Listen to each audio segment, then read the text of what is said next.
आप बोलने की कुछ गुंजाइश ही नहीं रखी है उन लोगों ने खुद, क्योंकि वो खुद कहते हैं कि हमसे कुछ नहीं हो पा रहा। मुझे तो कहने की जरूरत ही नहीं है। They are themselves admitting that we are not able to do anything, we have no powers. So उनसे मैं यही पूछना चाहूंगा कि भाई अगर आप चाहें, 50 आदमी हैं आप कुछ भी कर सकते हैं। आप कुछ नहीं कर रहे हैं। तो तालीम, सियासी तालीम शेर कश्मीर ने दे के रखी है, उनके रुफ़का ने दे के रखी है। जो सियासी तालीम हमको, उनको, सबको गुलाम मोहम्मद शाह साहब मरहूम ने एक खाका खींच के रखा है। उनके जो किताब है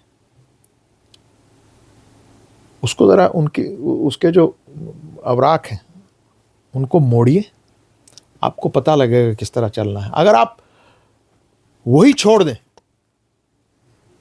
इतने वादे आपने किए वोट लेने से पहले, एक भी वादा आप सही नहीं कर पा रहे हैं। और जिस चीज पर तमाम सियासी जमातों ने, चाहे वो कांग्रेस है, चाहे वो नेशनल कॉन्फ्रेंस है, चाहे वो क्या अपने पीपल्स कॉन्फ्रेंस है, कोई भी कॉन्फ्रेंस है, पीडीपी है, क्या आप वो वादे पूरे कर रहे हैं आवाम के साथ? आपको तो पहले खड़ा होना चाहिए एक जगह पर, जैसे हमने कोशिश की थी खड़ा करने की सबको, मगर आप तो भाग गए। आपने वोटों को तरजीह दी, आपने अपने प्रोग्राम को तरजीह नहीं दी। अभी तक आज 1 साल हो गया आप सरकार को आए हुए, 6 साल हो गए हमको 2019 का 5 अगस्त का वाक़या। अभी तक हम स्टेटहुड वापस नहीं ला पाए। और 370 और 35A पर तो आप बात ही नहीं कोई कर रहा है। डरते हैं सब कि अगर हमने बात कर दी पता नहीं क्या हो जाएगा। क्या हो जाएगा? कुछ नहीं होगा। एक गारंटी है four fathers of modern India ने कॉन्स्टिट्यूएंट असेंबली से दी हुई, पार्लियामेंट से दी हुई, to the constituent assembly of Jammu and Kashmir. कोई भीख नहीं हम मांग रहे हैं। आपको इन चीजों को रेस्टोर कराना, जिस तरह डेवलपमेंट बहुत जरूरी है। आप कहते हैं जी हम आप डेवलपमेंट करेंगे, यहां पे अमन अमान होना चाहिए। यस, हमारे पास बहुत प्रॉब्लम्स है। बिजली का प्रॉब्लम है, अनएम्प्लॉयमेंट का प्रॉब्लम है, आपके पास ड्रग्स का इशू है, आपके पास टूरिज्म का प्रॉब्लम है, आपके पास एग्रीकल्चर हॉर्टिकल्चर प्रोड्यूस जो हमारी इकोनॉमी की रीढ़ की हड्डी है, उस पर कारी जरब लग रही है, वो इशू है। रिजर्वेशन इशू है, ड्रग्स इशू है। उसी तरह आप वो करने के लिए जब हम पूरी जोर लगा रहे हैं, मगर अपने कॉन्स्टिट्यूशनल राइट्स को वापस लाना ही बहुत अहम उसकी एक कड़ी है। मेरे पास अगर ये सब चीजें हो और मेरे पास इज्जत ही नहीं है,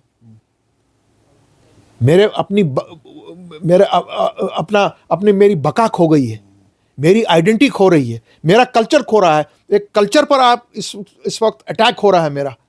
डोगरा कल्चर को भी हटाने के लिए, कश्मीरी कल्चर को भी हटाने के लिए, और लद्दाख और करगिल का कल्चर को भी तहस नहस करने के लिए। आज लद्दाखी भाई मेरा वो भी कह रहा है कि नहीं, I was safe and sound under article 370।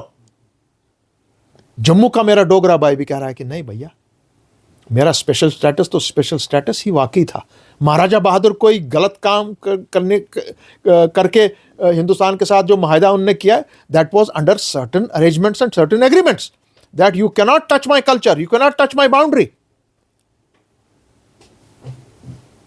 हाँ, तो आपने तो उसी चीज को तहस नहस कर दिया।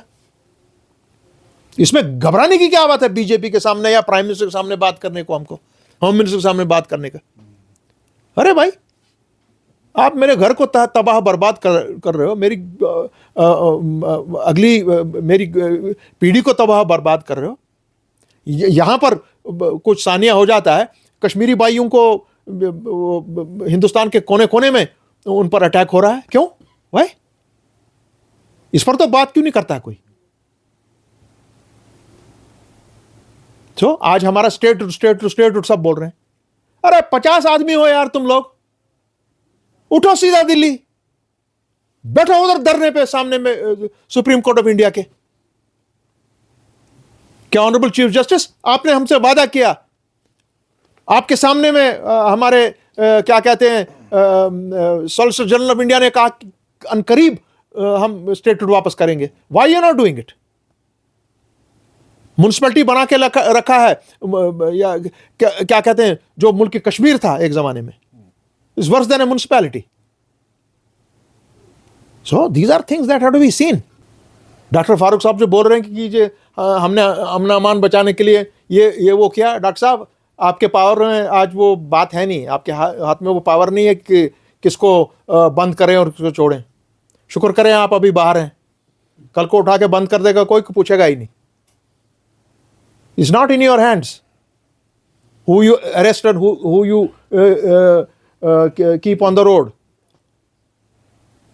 यही तो रोना है। 50 MLA लेकर आप लोगों के पास कोई इख्तियार ही नहीं है। अरे 50 MLA लेकर आप लोग कुछ भी कर सकते हैं, मगर आप करते ही नहीं है। 1 महीने में यह सुधर सकता है। पहले तो ये बहुत गलत है कि आप अपनी सैलरीज बढ़ाएंगे। ये सारे आप वो भी यहीं के तो लोग हैं, हमारे भाई बंधु हैं, जो आप अपने ऊपर सिक्योरिटी रिलेटेड एक्सपेंडिचर है हमारा, वो हजारों करोड़ में जाता है। उसको एटलीस्ट 60 to 70% कम कर देना चाहिए। एक एक बंदे के पीछे 5-5, 6-6, 7-7 गाड़ियां, एक एक फॉर्मर चीफ मिनिस्टर के पीछे 15-15, 20-20 गाड़ियां। व्हाई? What for? कोई जरूरत नहीं है। आपको पता है एक एक फंक्शन पे जाने के लिए कितना अमला इस्तेमाल होता है, कितनी सिक्योरिटी इस्तेमाल होती है, लाखों का खर्चा होता है। अगर उसको देखा जाए कि एक साल में वो कितना है, that is in thousands of crore, not in hundreds of crore, thousands of crore. For what? Ribbon काटने के लिए? नो। हम एटलीस्ट 1-2 हजार करोड़ बचा सकते हैं साल का, और वही 1-2 हजार करोड़ आप अपने यूथ पे लगाएं। आप डेली वेजर्स को परमानेंट करें। मेरे वालिद ने जिस तरह, हमारे लीडर ने आज जिनकी बरसी मनाई जा रही है, ख्वाजा गुलाम मोहम्मद शाह ने, उसने कैसे किया? बजट पर कोई भी आंच नहीं आने दी उनने। ये मनमोहन सिंह ने उस वक्त जो थे प्लानिंग कमिश्नर के हेड थे, उन्होंने खुद उस फाइल पे लिखा है किस खूबसूरती ने शाह साहब ने अपनी गवर्नमेंट में ये 42,000 डेली वेजरों को परमानेंट किया और अपने बजट पर कोई असर नहीं आने दिया है। उनने क्या किया? उन्होंने एक्सपेंडिचर घटाया सरकार का पूरा, 10-10%, 20-20% कम कराया। नो कंस्ट्रक्शंस, जिसको कैपेक्स कहते हैं, नो कैपिटल एक्सपेंडिचर। कम करो, बचाओ, 3-4 हजार करोड़ बचाओ, सिक्योरिटी रिलेटेड एक्सपेंडिचर बचाओ। फॉर्मर चीफ मिनिस्टर मेरे हैं हमारी सरांखों पे, मगर क्यों आपके पीछे 15-15, 20-20 गाड़ियां? वाई? 50-50 आदमी किस लिए? हटाइए। सो security related expenditures have to be brought down.